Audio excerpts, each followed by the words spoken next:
Alright, so, today I'm playing Fallout 4 on PS4, and while that is what I'm going to be doing today, that's not all I'm going to be doing. Today I will be telling a story from one of my many D&D campaigns. The reason Fallout 4 is on is to give something entertaining in the background while I talk. Now, getting started, the first story, it's a bit of a doozy. It's about my Ben 10 D&D campaign, and it's probably one of the weirdest sentences you'd ever heard. There is a story behind it. I was feeling extra nostalgic one day, doing homework assignments, and I got together my normal tabletop group, consisting of YK McGee, who I will link down in the description. I will also link down in the description anyone else if they have a YouTube channel. YK McGee, Dark, another friend of mine, USN. These were the three starting players. I will give a brief description of every player and their character before we start. At the time, Dark was playing an Ara bitch named, I think, Olivia. He chose the class plumber agent, I believe it was called. The purpose of this class was to give like a secret agent type role, like Grandpa Max in the original series. This is probably the most basic character here. Up next you have YK McGee's character, which was named Joseph Joshu. Now, Joseph Joshu, at the time, the idea was for him to be a half Kineceleran. Accelerate, if anyone remembers that alien. Or if anyone is familiar with Ben 10 in the slightest. Accelerate's powers basically included super speed for everyone who didn't know. He played that, and finally we had Caleb, USN's character, who had the Omnitrix. Now, really funny story. Back during character creation for this, I was asking who wants the Omnitrix because we needed one of them. I mean, duh, it's Ben fucking 10. And USN didn't want it. No, even though PK didn't want it either. PK's the other name for YK McGee. It's what I call him. The reason they didn't want it is because neither of them wanted to be the main character, really. PK technically was the main character, and we started making this... Well, hold on. Allow me to rephrase that. I'll edit it out in the video. PK was the main character of a previous campaign where it was an SCP campaign, and he was playing a character called Giorno. You can already see the JoJo references starting to form, so I'm going to stop right there. Anyways, in this campaign, USN did it because no one else wanted to. The campaign started off with the characters getting off of school, similar to the first episode of the Ben 10 TV show. That's really where the similarities stop. Other than how they get the Omnitrix. They each go through their own little thing where they introduce their characters. They were leaving school, and Joseph, I think, was, at the time, fucking around with super speed to, do something. My memory is quite poor, but I can remember the exact story moments. Now, what happened after this whole little encounter was, and I quote, the Omnitrix scene. You know, they're camping. Ren goes for a walk. That was the name of USN's character, Ren. They go for a walk, you know, standard stuff. Giant meteorite comes out of the sky. Ooh, there's a funny watch inside. Gotta yoink that. So he gets the Omnitrix. And he turns into Heat Blast just to get some, like, more nostalgia in there, you know? His list of aliens was an exact copy of the list of 10 that Ben had. Anyways, he turns into Heat Blast and starts fucking around, exactly like Ben, but I don't think has seen the show previously or had very little memory of it.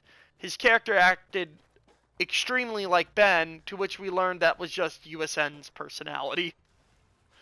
So anyways, he started juggling fireballs. They see the fire, and Joseph, who's a half Kinesillaran, turns into his Kinesillaran form in secret and goes to investigate the fire. That was probably a dumb move, because out of character, they knew that the other one was an alien. In character, they didn't. So they wanted to fight. Or at least, I made it. I don't remember if it was their idea to fight, or if it was my idea to force them into a fight. But, I know that they ended up enjoying it either way, so no harm, no foul. If they didn't end up enjoying it, and this is a DM tip to anyone who's, interested in doing it in the future. If you're trying to force a scenario and the party does not like it, apologize and retcon the scenario. Player freedom is just as important as telling a good story, and unless the situation is absolutely vital to the story, then they should have a say in what they do at all times. But it's up to you to decide the repercussions of their actions, not what the actions they are taking are. Anyways, back on track. They get into a situation where they start fighting. I remember that Ren, I will be referring, by the way, if it hasn't been clear already, I will be referring to everyone by their player names. No, sorry, their character names. I've already stated their player names. So, by this point, Ren was just throwing fireballs into the air, juggling like a madman. It was quite entertaining to watch, or to hear, because Joseph, who was very prideful of his not xenomorph, Kinesillaran kind of powers and stuff, thought he wasn't taking him seriously, and he'd already been doing, like, slight superhero work across the world before this point. So, he tries to drop kick Ren. Now, this started a running joke because he did it again, either later during the session, which I will assume it was, or next session. If it was next session, I will be blending both into one. So, the thing that happens is he misses the drop kick and slams into a tree. Legs first, kind of hurts. Kind of bounced off it, though. Like, he collides with it. The impact kind of stings, but he still, like, springs his legs out and bounces off, sliding down a nearby tree that he jumped off to. I'm quite bad at explaining these things. I'll get better as this channel develops, but what happens next is Ren decides to throw another fireball, creating more of a fire. And the fight continues. I believe Joseph either got no hits in, or neither got hits in, or both are getting enough hits in to be perfectly matched. And while I do not remember that situation, I remember later situations better. What did end up happening, though, is Joseph was fighting Ren, and Olivia showed up on the scene. Excuse me. 1 second. Throat's a bit dry. Olivia arrived on the scene and was like, "Yo, what's going on?"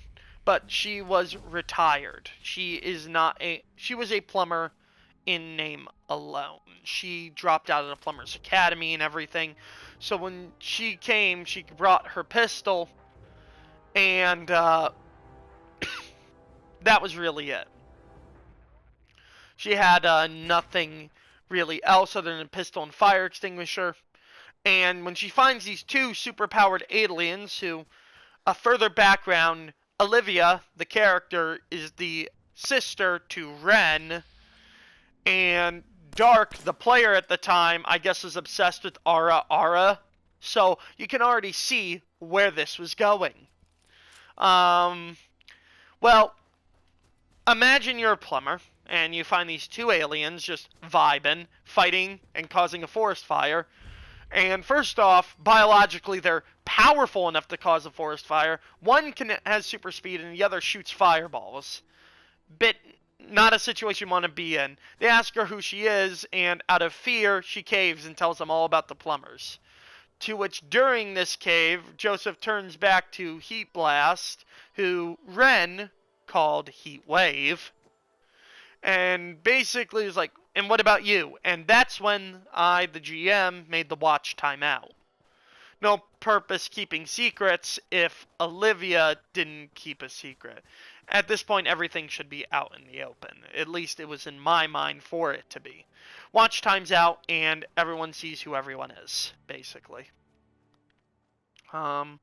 Neat little encounter. They stop the forest fire. Well, actually, they don't. I just remembered they ran the fuck away. No, wait, no, I just remembered again. Again, there goes my memory, as stated. Joseph created a whirlwind tornado and used that to move a bit of a lake onto all the water, effectively suffocating the entire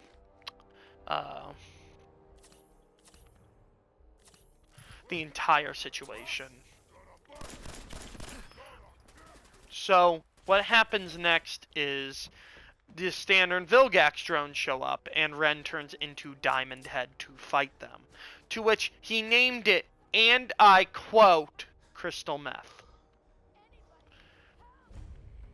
That is both the worst and best name I've ever heard, and it'll never not be.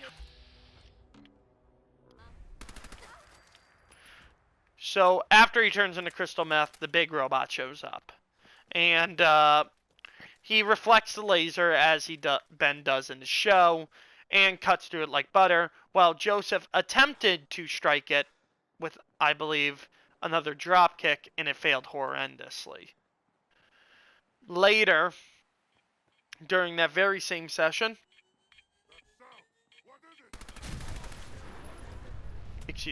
Later, during that very same session, he went Diamond Head again, and that's a story to tell.